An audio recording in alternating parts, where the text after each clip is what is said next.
ИСЭХ Алонхо в Верхоянске будет способствовать развитию района. Глава республики Егор Борисов провел совещание по развитию социально-культурной инфраструктуры Верхоянского улуса в рамках подготовки к национальному празднику в 2016 году. Он обратил особое внимание на организацию предстоящего события республиканского масштаба, поскольку впервые ИСЭХ Алонхо проведут в Северном Улусе, что, по словам главы республики, должно способствовать развитию культурной инфраструктуры на севере.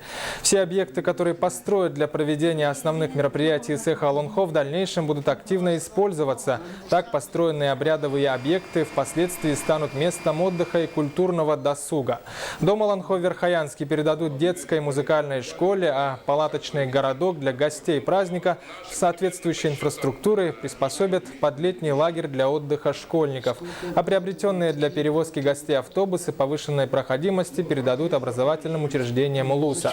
По поручению главы республики вся проектно-сметная документация, график ввода объектов должны быть подготовлены уже к середине октября этого года.